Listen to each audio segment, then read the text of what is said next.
بینەرانی بەڕێز لە هەر کوێگەنم کاتەوە هەموو کاتێکتان باش فەرمونێ و گەشتی بەرفراوانی هەواڵەکانی سەر لە ئێوارە.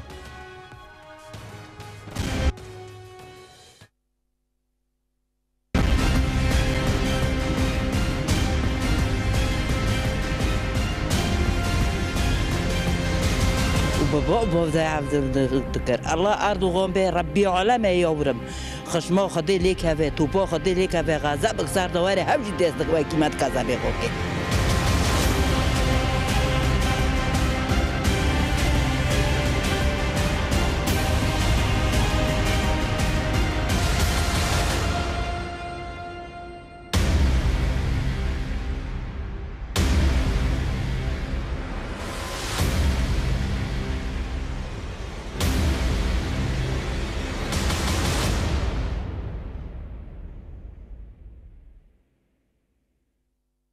دووبارە سڵاو. دوێنێ جارێکی دیکە فڕۆکە جەنگەکانی ڕژێمی تورکی داگیرکار پاژەوەی کە 3 ڕۆژ بۆردمانیان نەکرد بوو، بۆردمانی ئافرینیان بە هەموو ناوچەکانیەوە دەست پێ کردەوە. مەخابن بەو هۆیشەوە 2 کەس شەهید بوون، چەندین کەسی دیکە بریندار بوون، هاوکات زەرەروزیانی گەورەش وەبەر ماڵ و مڵکی هاوڵاتیان کەوتووە. دوێنێ شەو کاتژمێر 11 و 20 خولەک بە کاتی ڕۆژاوای کوردستان و ئافرین جارێکی دیکە 12 فڕۆکەی جەنگی ڕژێمی تورکی داگیرکار هێرشیان کردە سەر ناوەندی شاری ئافرین و هەروە ناوچەکانی شەرا، بلبلێ، شێراوە و جەندریس و چەندین گوندی دەوروبەریان. سەرچاو هەرێمیەکان ڕایانگەاند کە فڕۆکەکان 9 جار شوێنی مەدەنی نشینیان بۆردمان کردووە. لە ئەنجامی ئەوەشدا ژنێک بە ناوی ئەمینە شاهین، پیاوێکی تەمەن 70 ساڵان بە ناوی عەبدولقادر عوسمان شەهید بوون، دوو ژنی دیکەش بریندار بوون کە تەمەنی یەکێکیان 60 ساڵانە. هەر لە سەرەتای دەستپێکردنی بۆردمانەکەەوە کارمەندانی فریاگوزاری ئافرین یەکسەر خۆیان گەیاندەوە شوێنانەی کە بۆردمان کراون و بریندارەکانیان تیمار کرد و گواستونیانەتەوە بۆ نەخۆشخانەکان. دواتر تەرمی شەهیدەکان و بریندارەکان براونەتە نەخۆشخانە. ئەمە بۆردمانەکە زیانی زۆری مادی بە مڵک و ماڵی هاوڵاتیانی ژگیاندووە. هاوکار لەگەڵ هێرشە ئاسمانیەکانیشدا لە زەمینیشەوە لە سەر جەمبەرەکانی شەڕ هێزەکانی تورکیای داگیرکەر و تاقمەچەتەکانی هێرشیان کردوتە سەر سنگەرەکانی شەڕوانان، بەڵام لە سەر جەمبەرەکاندا تێک شکێنراون، زیانی زۆری گیانی و مادیشیان وەبەرکەوتووە.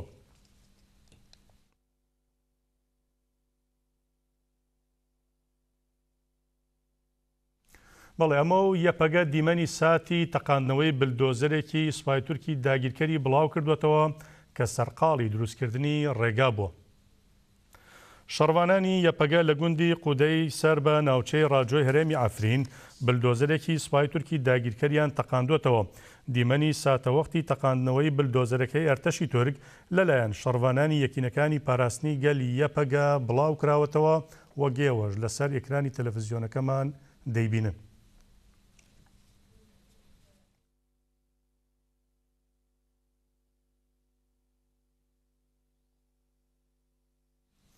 مراد کەرەیلان ئەندامی کۆمیتەی ناوەندی پارتی کارگەرانی کوردستان پەکەکە ڕایگەاندووە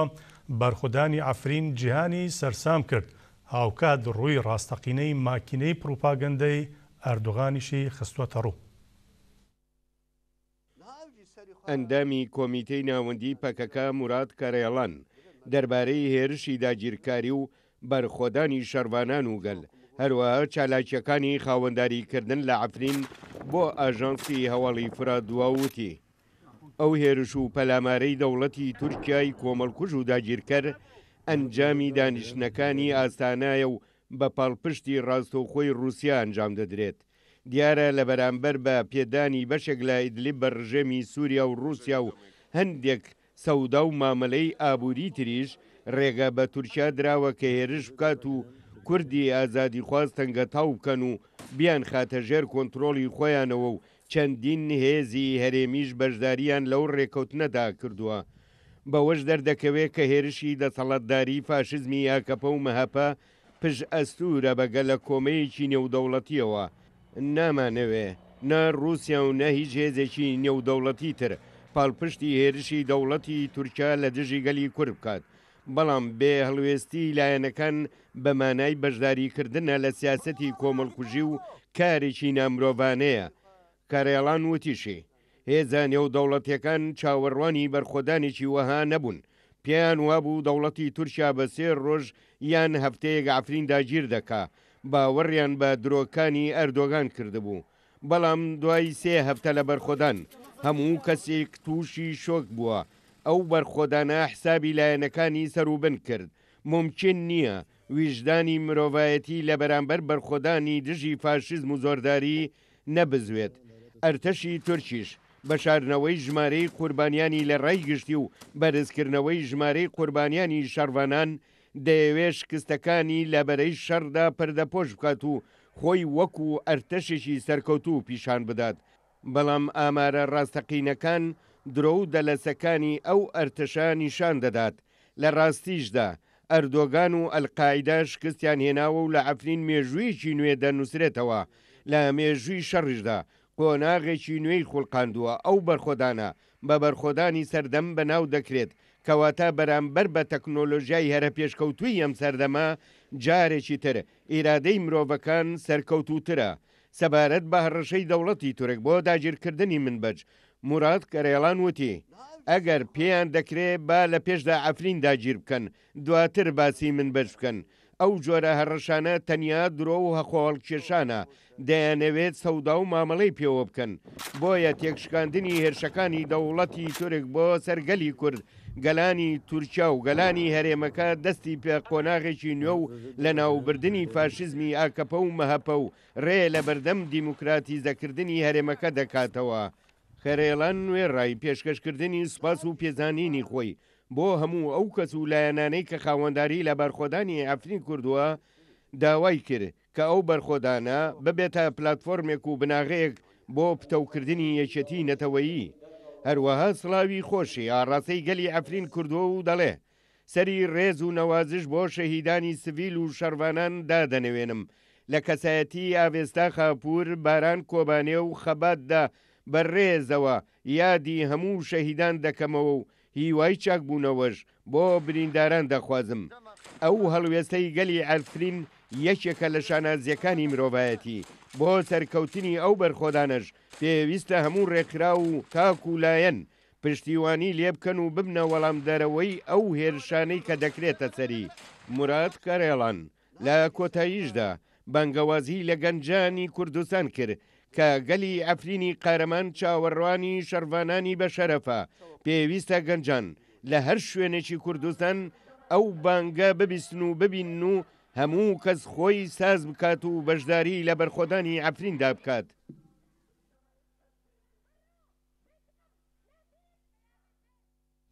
دەچینە لای دڵسۆز دڵدار ڕۆژنامەوان لە عەفرینەوە دوایین زانیاریەکان لە بەڕێزیان وەردەگرین دڵسۆز دەم باش ئیرۆ چه هەیە نەها ڕەوش چەوایە لە عەفرین بله دم باز خواهی رو برخودان سرگرم بروز خواهی بیشتر کمیه حتی بیتلیوین شرطتون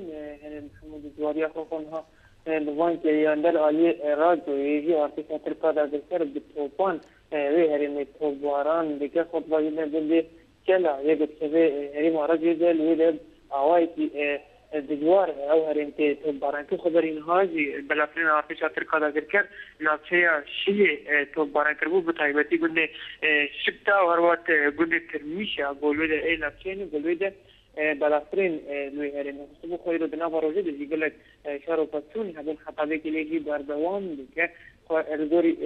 چاپکانی لشکری گودان دیار کریم ایرو بگین ده حدیدیل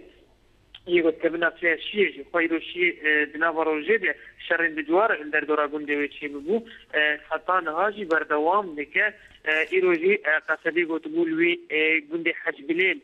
او جی گنده که بود سر و لوی ده شهر و پسون هیه خطابه که لیگی 25 ساعته لوی ده هاتنه کستن هر وها گنده دیتر جی گوبرین ها مدد دیار کرد لوی ده جی شهر و پسون نخواه ایرو العالی راج و یجی شهر و پسون در کتبون شروان یا تاگی لوی ده که طریق جی آردش ترکا اگر که گروه نظام خاصا موزی چه بکن لوی ده جی شروان قصدی و هدف گرتن و رو خواندن هر وها جالی که دیتر و العالی جندریسی جی اوی رو سن روزن شهر بدجواری قلوی هرمی بردوام دکه به تایبتی سطح سنور ده لسر در آرتش ترکا اگر که تروریست نوی دروین گران بخون لسر دستن قصدی جاره که دیتر مالین ولاتیان خوباران بکن این جاره که دیگر گله گنده نفسه جمهوری هاتن توبان کردن هر وها در دوران آوندن نفسه هر وها گورستانا شهید سید و ایروزی توپ لیو دکتمون گلک گورن شهید آجی هاتمون خراکرن جالی که دیتر وزی ایرون بالی بالبليزي ليجي شرطتين همون قال شرطتين لو هري مدر كتبون وشرطتين محمود جواري افا بردوام بكري عليه جد شديد نيجي انفاضن بالسيشن غويرو ارتش اتركا اگر كردم هري ما جندريسي دان تو باران كرين قال لك دزدهن را بهندم ني وا غوتن ونين وا قدما غو جي كامبا اتمي يا كوچ بران اي خديغرافي غو كوچ بران قالوا دبن سروري ارتش اترك ديلو دري زيد قاد ايشي هري ما عفرين كن از دي فازن دريا بوليسي دي دبمسن ايدي قصدي ايشي سيرت خوجي دي ايشي كانتونا عفرين كنها بالديرش لكن الزيرنجيه اشارتون دخلت شنوري بردوام من براتر شهر يا ارتش اترك حتى بكري آسیمان دفره بله باشه دڵسۆز دڵدار لە عفرینەوە ڕۆژنامەوان زۆر سپاسی بەڕێزت دەکەین کاتێک خۆش بۆ بەڕێستە بەڵێ بینەرانی بەڕێز ئەنجومەنی سووریای دیموکراتی مەسەدە لەبارەی هێرشەکانی سوپای تورک و چەتەکانی بۆ سەر عفرین چەند داواکاریەکی ئاراستەی کۆمەڵگەی نێودەوڵەتی کردووە جەخت دەکاتەوە کە پێویستە هێرشەکانی سوپای تورکی داگیرکرد بۆ سەر عفرین وەک پێشێلکردنی یاسای نێودەوڵەتی و پێشێلکردنی سەروەری خاکی سووریا بناسرن. ئەنجومەنی سووریای دیموکرات ڕایگەیاندووە گەلی ئەفرین سەرڕای ئەوەی لە ژێر گەمارۆدا بەرخۆدانێکی بێوێنەیان لە دژی هێرشەکانی سوپای تورک و چەتەکانی تۆمار کردووە ئەو بەرخۆدانەش نیشانەی ئەوەیە کە گەلی ئەفرین هیچ کات داگیرکاری دەوڵەتی تورک بۆ گەڕاندنەوەی سەردەمی عوسمانی قبول ناکات. مەسەدە ڕەشی گەیاندووە هێرشەکانی سوپای تورک و چەتەکانی بۆ سەر ئەفرین لە چوارچێوەی پێشێلکردنی سەروەری خاکی وڵاتێکی تردایە بەکارهێنانی چەک لە دژی هەوڵاتیانی مەدەنی نیشانەی لاوازی و تێکشکانی سوپای تورکە. لە کۆتاییدا ئەنجومەنی سووریای دیموکرات پێنج داواکاری ئاراستەی کۆمەلگای نێودەوڵەتی کردووە کە بریتین لە یەک داوا لە هاوپەیمانی نێودەوڵەتی و نەتەوە یەکگرتوەکان و یەکێتی ئەوروپا و رووسیا دەکەین کە گوشار بخەنە سەر دەوڵەتی تورک بۆ ئەوەی هێرشە دڕندانە و کۆمەڵکوژیەکانی لە ئەفرین کۆتایی پێبێنێت و هێزەکانی لە تەواوی خاکی سووریا بە تایبەت ئەزاز ئیدلب جەرابلوس و بە بکشێنێتەوە. دوو هێرشەکانی سوپای تورک بۆ سەر ئەفرین وەک پێشێلکاریکردنی یاسا نێودەوڵەتیەکان و پێشێلکردنی سەروەری خاکی سووریا بناسرێت و حکوومەتی تورک لەسەر ئەمە سزا بدرێت. سێ داوا لە ڕێکخراوە نێودەوڵەتیەکانی تایبەتمەند بە پاراستنی شوێنەوارە مێژووەکان دەکەین کە تاوانی لە ناوبردننی مێژووی تەواوی مرۆڤایەتی لەلایەن دەوڵەتی تورکەوە ئەشکرا بکات. چوار داواکارین کە کۆمیتەیەکی نێودەوڵەتی بۆ بەدواچوونی ڕاستی و لێپرسینەوە لەبارەی بەکارهێنانی چەکی قەدەغا دژی هەوڵاتیانی مەدەنی لە ئەفرین پێک بهێنرێت و کەیسی بۆ بکرێتەوە.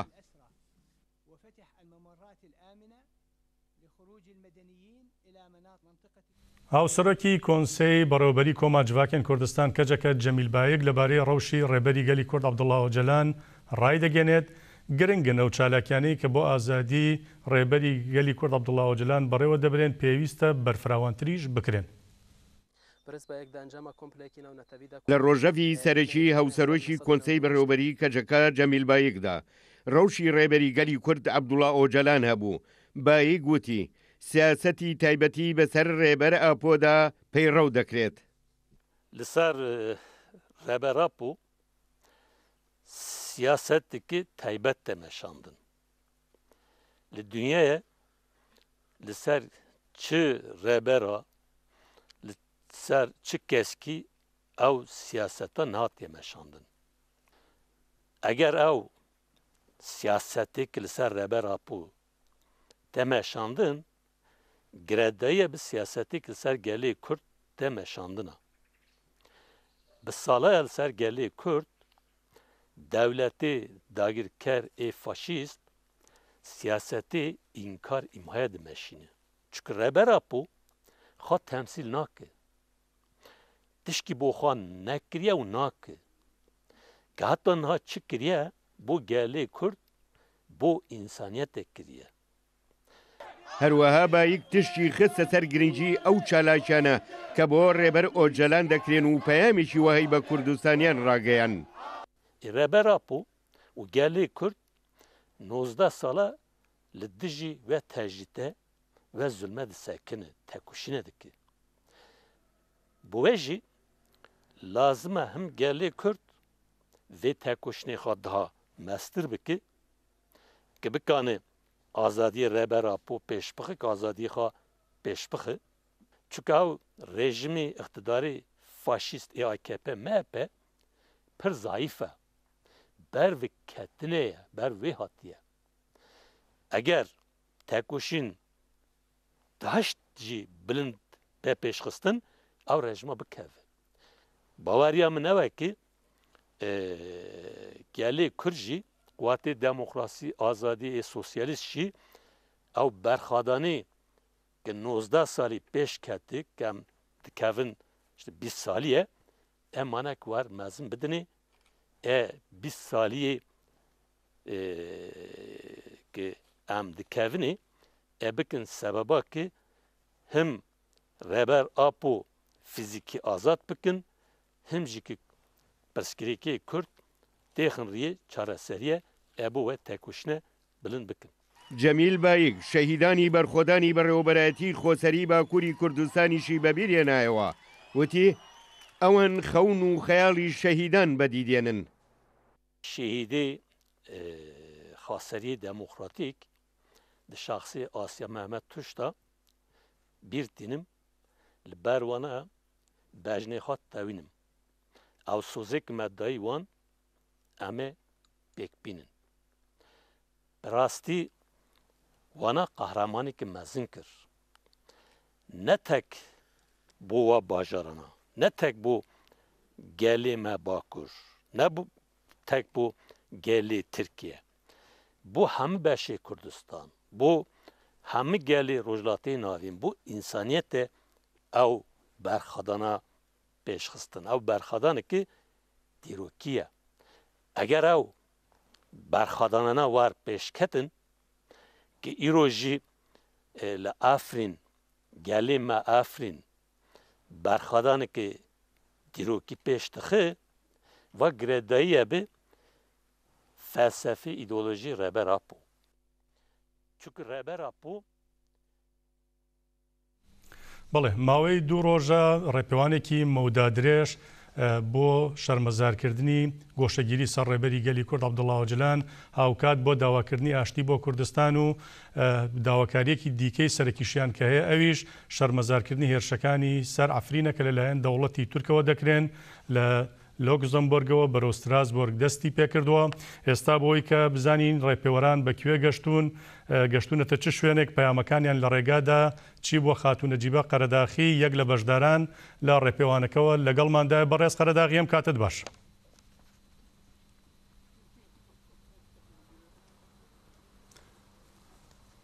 بەڵێ بەڕێز نەجیبە قەرەداغی ئەگەر دوایین زانیاری لەسەر ڕێپێوانەکەتان بدەن هەروەها هەندێک بەرچاوڕوونیش بدەن سەبارەت بەوانەی کە بەشدارن لەگەڵ ئێوەدا.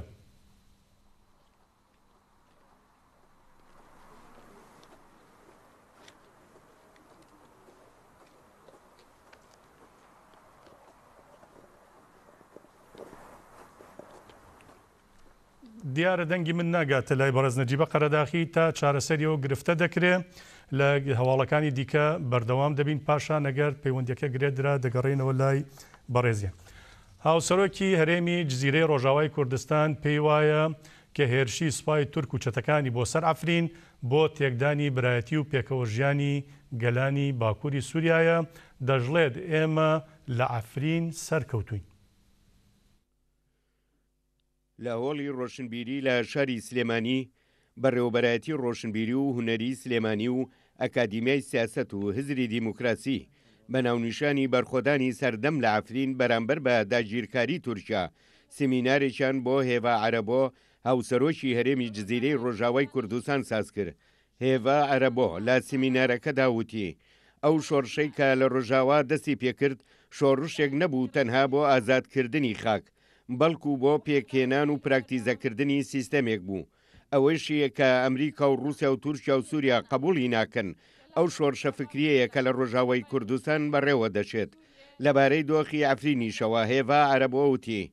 هەتاوەکو ئێستا یەک کەس لە ئەفرین دەرنەچووە و ئاوارە نەبووە. ئەفرین سەرڕای ئەوەی خۆی خاوەنی 400,000 دانیشتووە لە هەمان کاتدا 400,000 ئاوارەی دەوروبەریشی تێدا نیشتەجێیە. گەلی ئەفرین لەبری ئەوەی شارەکەی چۆڵ بکات ڕوبەڕووی هێرشەکانی دەوڵەتی داگیرکەری تورکیا بۆتەوە. بەرخۆدانی گەلی ئەفرین بەرامبەر بە گەورەترین وڵاتی ناتۆ ئەوەی سەلمان کە ئیرادەی گەلان سەردەکەوێ. بۆیە دەتوانین بڵین کە ئێمە لە ئەفرین سەردەکەوین. هەر لە سیمینارەکەدا جاویدان حەسەن نوێنەری خۆسەری دیموکراتی ڕۆژاوا لە باشووری کوردستان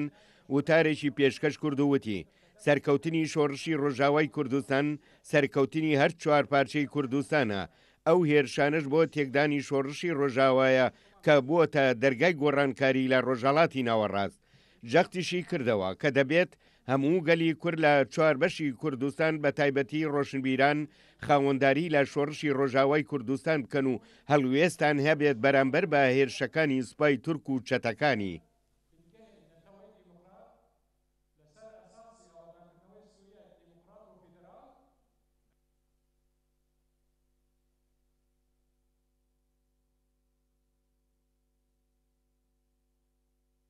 بەڵێ لە ڕێپێوانی مەودا درێژەوە کە بۆ ئازادی ڕێبەری گەلی کورد عەبدوڵڵا ئۆجلان و ئاشتی بۆ کوردستان بۆ شەرمەزارکردنی هێرشەکانی سەر ئەفرین ئەنجام دەدرێ بەرەو ستراسبۆرگی فەڕەنسا بە شێوازێکی زیندوو. بەڕێز نەجیبە قەرەداخی یەک لە بەشدارانمان لەگەڵدا. بەڕێز نەجیبە ئەگەر گوێت لە منە ڕێپێوانەکەتان گەشتووەتە کوێ و لە کاتی ڕێپێوانەکەدا بۆ شوێنانەی کە گوزەرتان کرد چ کار و چالاکیەکتان نەبوو خەڵکی ئەوێ چۆن پێشوازی لێکردون؟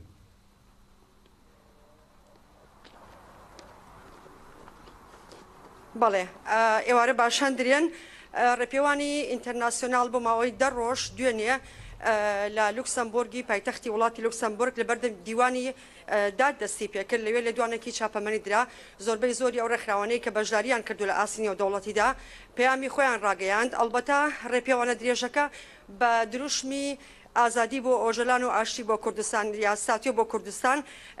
لە لوکسەمبۆرگەوە دەستی پێکرد بەرەو تیۆنڤیلا. لە تیۆنڤیلە دوێنێ شەو بەشداران لەوێ ڕاوەستان لە تەواوی ئەو شوێنانەی کە گوزەریان پێدا کردووە بەیاننامە لەسەر ئامانجی ڕێپێوانەکە بڵاوکرایەوە. ئامانجی ئەم ڕێپێوانە درێژە بڵاوکرایەوە لە دوای ئەوە بەرەو تاڵانج بەڕێکەوت. ئێستا ڕێپێوانەکە بەرەو تاڵانج دەڕوا و سبەینێ و هەتا 2 سبەی ڕێپێوانەکە بەردەوام دەبێت تا دەگاتە مەتس.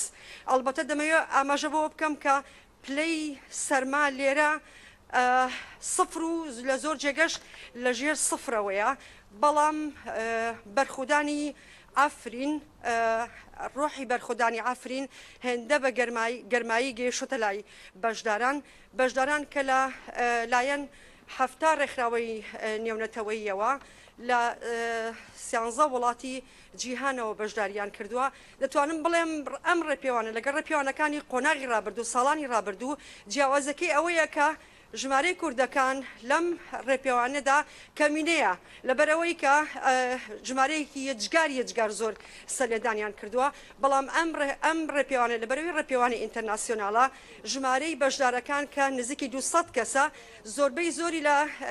ڕێکخراوەکانی ئینتەرناسیۆناڵە کەسایەتەکانی ئینتەرناسیۆناڵ و ڕێکخراوە ئالتەرناتیڤەکان لە ئاسی دنیاە لە سویدەوە بگرە هەتا نۆروێج لە ئەڵمانیاوە بگرە هەتا هۆڵندا لە بەلجیکاوە لە ئیسپانیا لە هەر سێ هەرێمی ئیسپانیا و هەروەها کەتەلۆنیا و باسکەوە لە ئیتالیاوە تەنانەت لە کۆلۆمبیا و لە لاتین ئەمریکاوە لە ئەرژەنتین و بەرازیلەوە کەسایەتی و ڕێکخراوەکان نوێنەری ڕێکخراوەکان بەشداریان کردووە. باشە بەڕێز نەجیبە ئەگەر بە کورتیش بێ پەیامی 1-2 لەو بەشدارانە هەرچەنە بە زمانی خۆشیان بێ کێشەنیە وەربگری.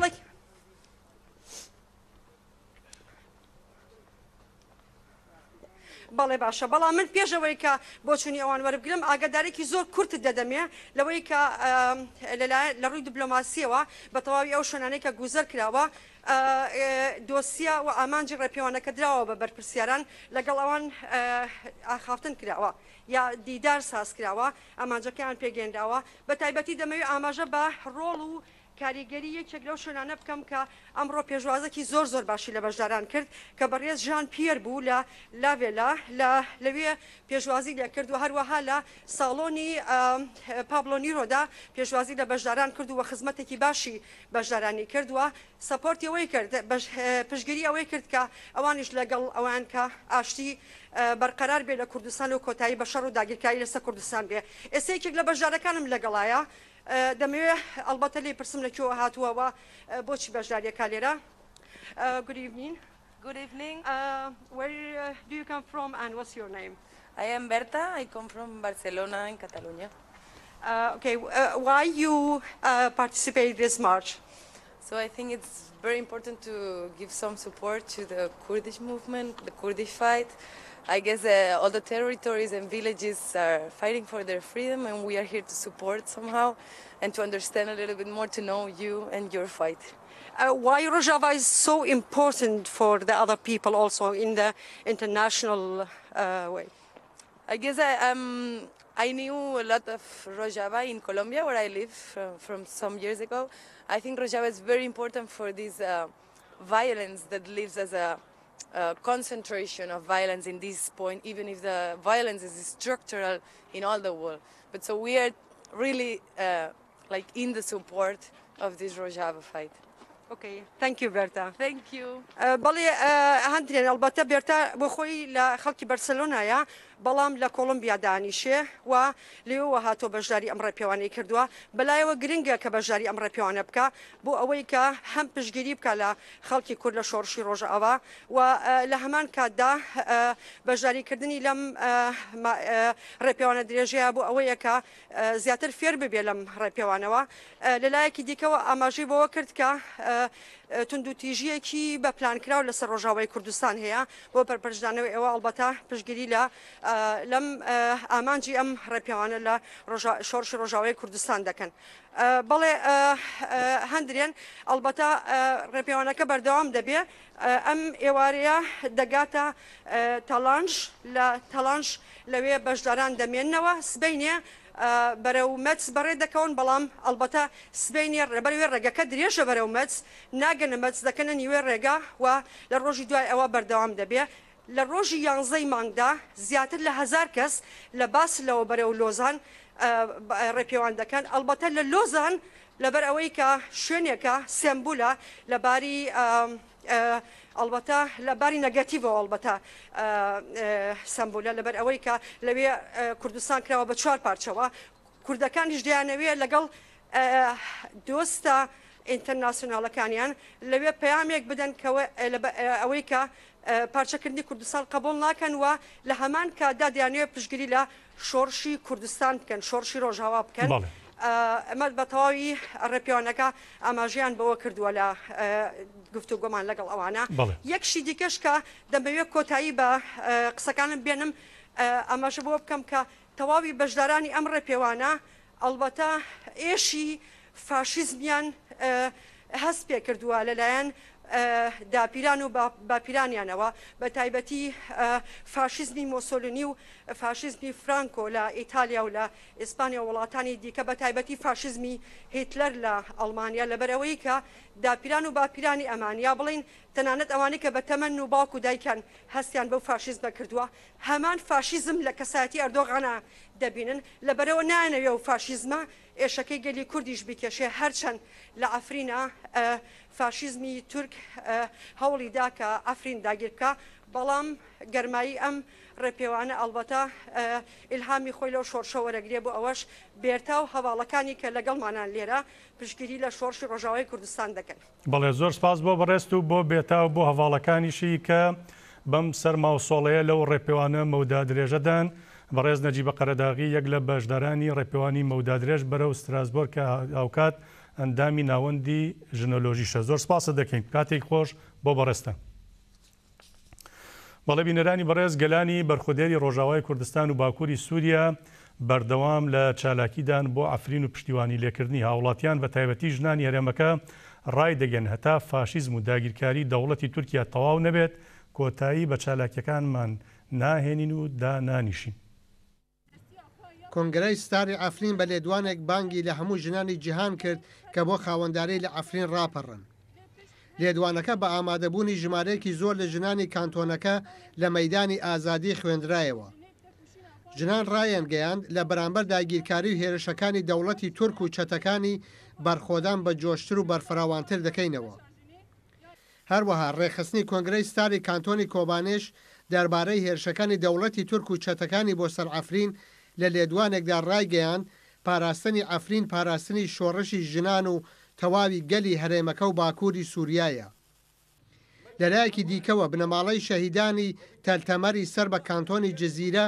دەربارەی بەرخۆدانی سەردەم لە ئەفرین لێدوانێکیاندا. لە لێدوانەکەدا ڕاگەیاندرا هەتا دوایین دڵۆپی خوێنمان لەگەڵ گەل و شەروانانی ئەفرینین. لە شاری قامیشلۆش منداڵان بۆ پشتیوانی لە منداڵانی ئەفرین کۆبوونەوە و بە هەڵبەست گۆرانی و شانۆ پشگیری خۆیان بۆ ئەفرین دووپات کردەوە. دانیشتوانی گرێسپیش لە هەرێمی فۆرات بە هەمان شێوە بە لێدوانێک پشتیوانیان لە ئەفرین کرد. هەروەها مامۆستایانی شارەکەش بە ڕێپێوانێک هێرشەکانی سەر ئەفرینیان شەرمەزار کرد. لەلایەکی دیکەوە بە سەدان هاوڵاتی شارۆچکەی ئەلجەرنەی سەر بە تەبقا سڵاویان ئاراستەی بەرخۆدانی ئەفرین کرد و ڕایان گەیان کە بە هەموو شێوە و دەرفەتێک خاوەنداری لە ئەفرین دەکەین. دوانیوەڕێی ئەمڕۆ لە شاری هەولێری قەڵاو و منارە لەلایەن دەستەی پشتیوانی لە ئەفرین لە پارکی شانەدەری شارەکە بە بەشداری جەماوەرێکی بەرچاو هەروە خەڵک و ڕێکخراوەکان گردبوونەوەیەک بەڕێوە چوو ئەلبەتە گردبوونەوەکە بۆ پشتیوانی لە ئەفرین بوو.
بەڵێ بۆ قسەکردن لەسەر ئەو چالاکیە و چەندین چالاکی تر کە لە شاری هەولێری باشووری کوردستان بۆ ئەفرین ئەنجام دراون،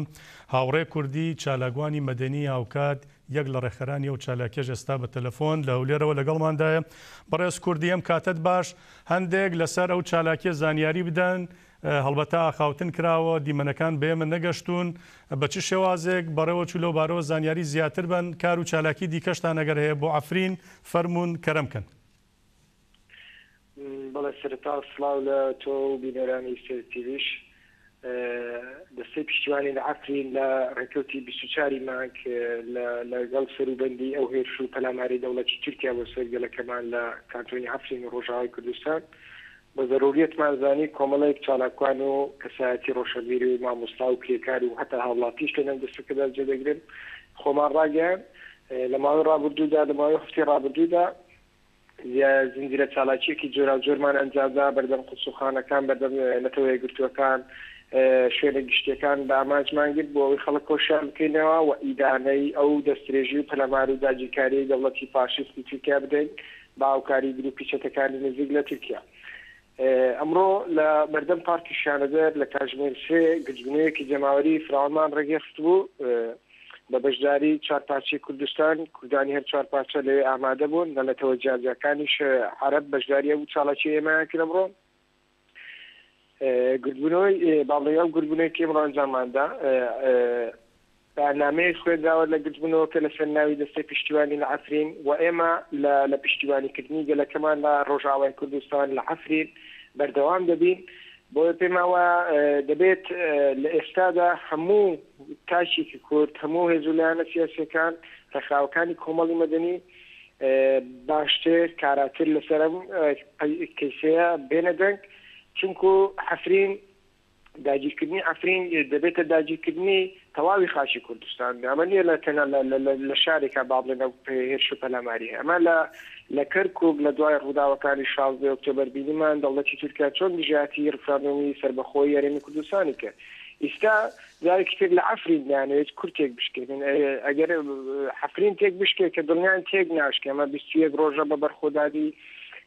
شەروانانی یەپەگە و یەپەژە بە بەرخۆدانی هێزەکانی سووریای دیموکرات ئەم بەرخۆدانیە سەردەمیە ئەمڕۆ پیرۆسمان کرد وە سڵاو لە شەروانانمان کرد بەڕاستی ئەوەی کە ئێمە خەونمان پێوە دەبینی کە کورد یەکریز یەکدەنگ بێ بەدەیانجار هەوڵدرا کۆنگرێنەتەوەی ببەستێ بەڵام ئێمڕۆ عەفرین توانی کوردان یەک بخە عەفرین توانی هیچ هێزێکی سیاسی لە دەرەوە خەینێڵێتەوە جگەلەوەی کە هەمووان پشتیوانیا کرد ئەگەر چی ئەمە ڕەخنەمان لە هەڵوێستی حیزب و لایەنە سیاسەکانی چوار پارچەی کوردستانە کە بەدەم ئەو پشتیوانێ نهاتوونە بە شێوەیەکی فراوان بە شێوەیەکی ئاشکرا شەرم تێدا هەیە لە بەیاننامەکانە دەکرا حکوومەتی هەرێمی کوردستان هەڵوێستی جدی هەبووە بەداخەوە وەک هەمیشە ئێمە لە ماوەی ڕابردوودا بینیمان یعنی ئەگەر سەربازێک لە تورکیادا بکوژرابە یاخود تەقیلەوەیەک لە وڵاتێکی تر ئەنجام بدرابە حکوومەتی هەرێم بەپەلا بەیاننامەی بڵاو دەکردو حکوومەتی هەرێم بەپەلا هاوخەوی خۆی نیشان دەدا بەڵام ئیمڕۆ لە عەفریندا خەڵکی مەدەنی شەهید دەکرێن هێرشی سەر هێزەکان ئێمە دەکرێت یەپەگە و یەپەژە کە هێزی شەرعین لە ڕۆژاوای کوردستانە هەمانە هێزانە بوون لە شەنگا لەگەلی ئێمە پاراست بەگشتی مەسەن هێزەکان هاوکاری باشووری کوردستان بوونە بەڵام ئەمڕۆ حکوومەت بێدەنگە لە ئاسی ئەو پرسەی کە دەوڵەتی تورکیا هەوڵی داگیرکاری ئێمە دەداتن بۆ ئێمە وەکو دەستی پشتیوانی عەفرین بڕیارمان داوە تاوەکو هێرش و پەلامار لەسەر عەفرین بەردەوام بێ ئێمەش لە خەباتی مەدەنی خۆمان بەردەوام دەبین هەرچی لەسەر ئێمە پێک بێتن بۆ مێژوو ئێمە ئەنجامی دەدەین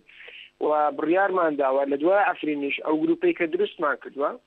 بۆ ساڵاچینەتەوەی بۆ پرسە دۆزەکانی گەلێکەمان لە باکوور لە ڕۆژئاوا و ڕۆژهەڵاتی کوردستان لە هەر چوار بەشی کوردستانەمە بەردەوامی بە خەباتی مەدەنی خۆمان بگەین. بەڵێ باشە بەڕێز هاوڕێ کوردی چالاکی مەدەنی لە هەولێرەوە سپاس بۆ بەڕێزت کاتێک خۆشتانە بێت. خۆشتر. بەڵێ بینەرانی بەڕێز هاوکات لەگەڵ قەڵاو منارە شاری هەڵمەت و قوربانیش ئەمڕۆ نوێژی هەینی برایە پارک لە پارکی ئازادی لەوێ نوێش کرا با چەند دیمەنێک لەو نوێژەی ئەوێش ببینین کە بۆ سەرکەوتنی عەفرین کراوە.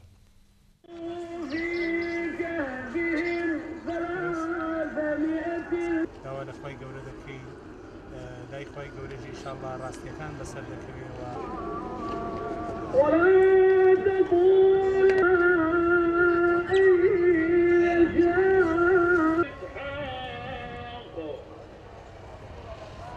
بەڕێزان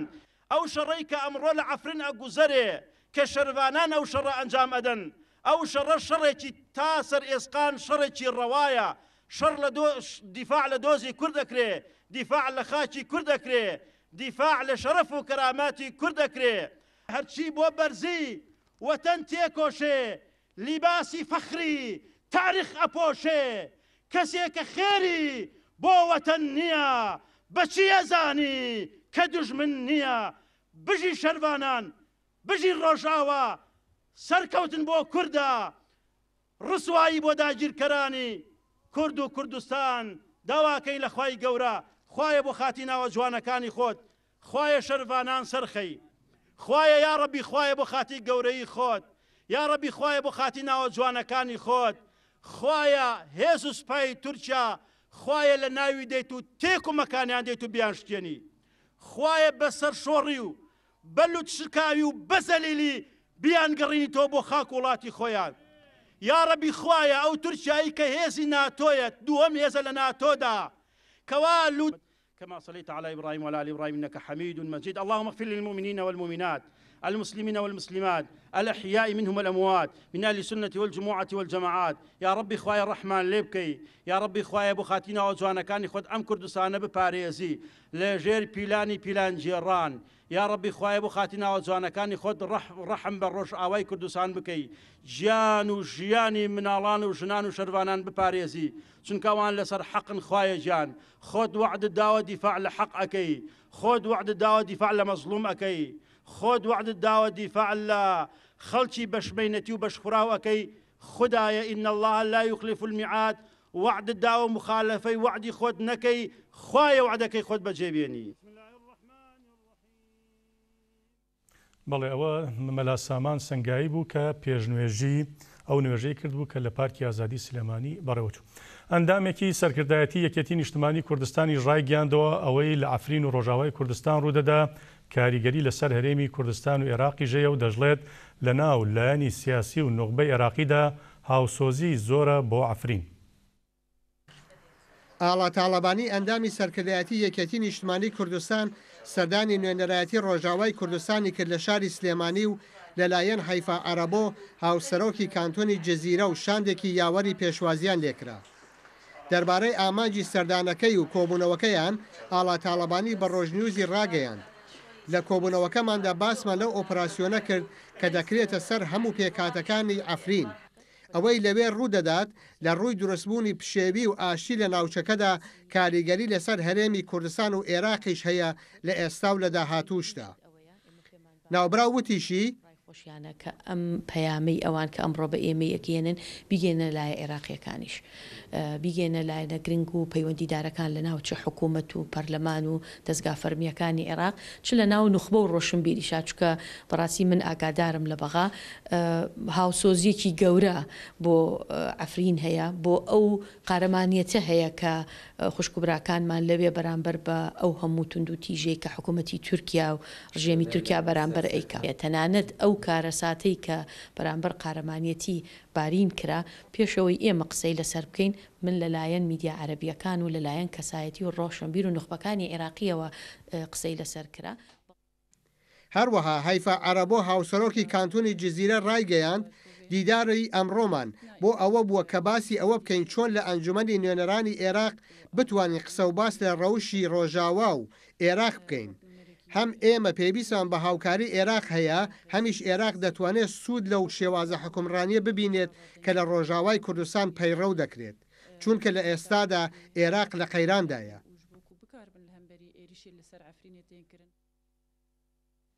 عمەر عنایەت پەرلەمانتاری بزوتنەوەی گۆڕان لە پەرلەمانی هەرێمی کوردستانیش دەڵێت دەبێ حکوومەتی هەرێم پێش هەموو شتێک دەواازەی سمێلکە بۆ ڕۆژاوای کوردستان بکاتەوە بۆەوەی خەڵک خودی حکوومەتیش هاوکاری مادی و سەربازی و تەندروستەکانیان بگەێنە کانتۆنی ئەفرین. فراکسیۆنی گۆڕان پەرلەمانی کوردستان پێداگریمان لەوە کرد کە ئەبێ دانیشتنی پەرلەمانی کوردستان تایبەت بێ بە ئەفرین و بەو دەستدرێژی حکوومەتی ئاکاپ ئیکاتە سەر کانتۆنەکانی ڕۆژاوە بە تایبەتی کانتۆنی ئەفرین. بەڵام بەداخەوە سەرۆگاتی پەرلەمانی کوردستان گوێی بۆ ئەم داوای ئێمە شل نەکرد و ئێمە بەڕسمی ئەم داوایمان کرد و لادانێک بوو لە پەڕەوی ناوخۆ لەبەرەوە بنسەد ئێمەوە بایکۆتی دانیشتەکەی کرد. بەڵام دەرەنجامی ئەو بایکۆتی ئێمە ئاراستەی دانیشتەکەی پەرلەمانی گۆڕی بۆ توانیان بە هەندێک ڕاستپاردە و بانگەواز بێنە دەرەوە کە لە ڕاستی ئەوە بەدڵی ئێمە نەبوو چکە ئێمە ئەمانویست حکوومەتی هەرێمی کوردستان ئیلزام کا پێش هەموو شتێ دەڕوازەی سمێڵ بکاتەوە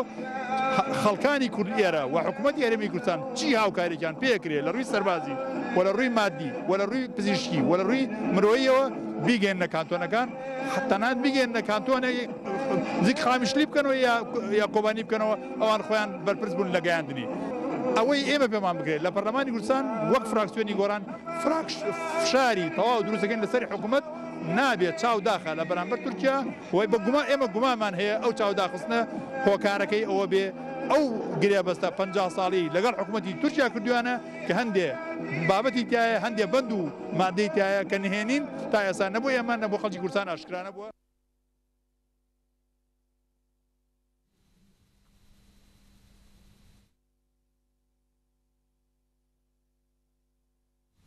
بڵێ هونەرمەند جاسمی سا سرودێکی بۆ ئەفرین چڕیوەکە لە شیعر و ئاوازی خۆیەتی بەم سرودە کۆتایی بەگەشتی واڵەکان دێنین بمێنن لە خۆشیدا.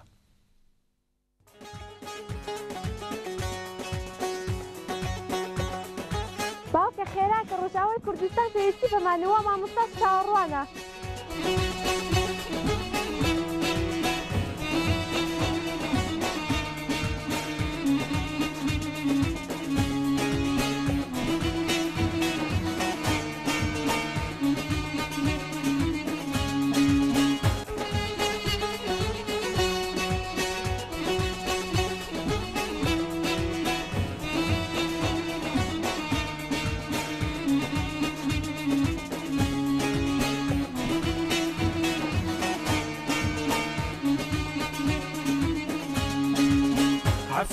بووکی چوار پارچەیە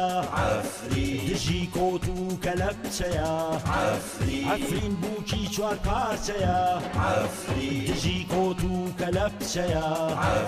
هەردێت و بەرزتر دەبێ سادەی خەمی هەڵەبجەیە هەردێت و بەرزتر دەبێ سادەی خەمی هەڵەبجەیە